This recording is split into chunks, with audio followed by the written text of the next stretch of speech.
So, hello. Ito po yung tutorial kung paano po natin gagamitin itong in and out inventory system.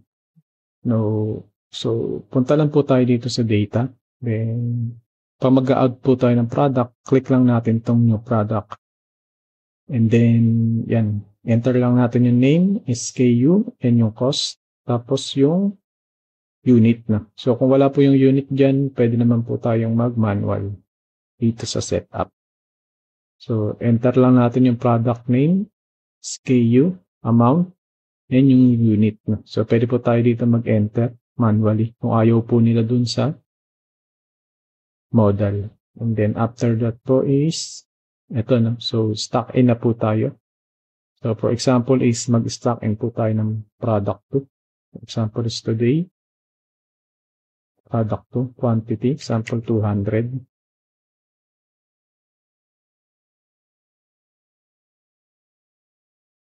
And automatic po siyang mapupunta dito sa stock in.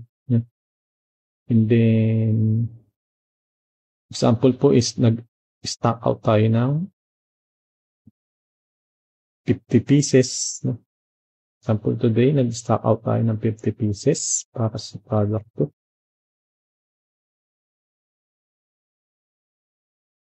So, submitted na po siya. No? So, ito po, no? Product to 50 pieces. So, yung running balance natin, ito po makikita natin siya. So, from 200, naging 150 na lang siya. Dahil nag-stock out tayo ng 50 pieces.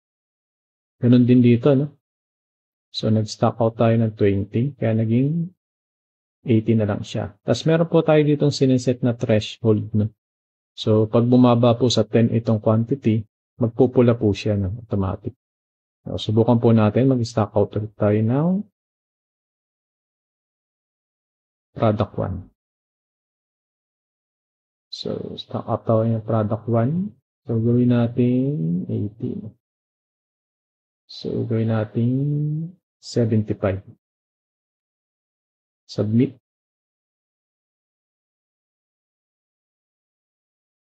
So, yan po, no? Kita niya po, bumaba siya ng 10.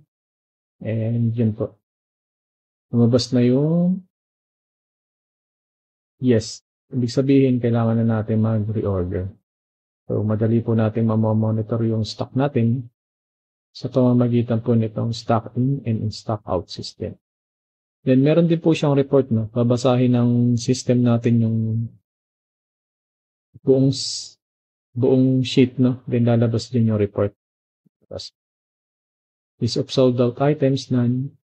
List of running out items, product 1. Sabihin, running out na siya. We acknowledge the report. And yes lang natin.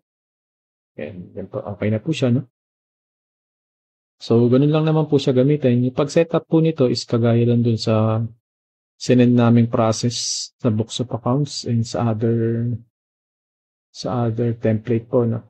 Para ma-activate natin yung model. So, ganun lang naman po. Salamat.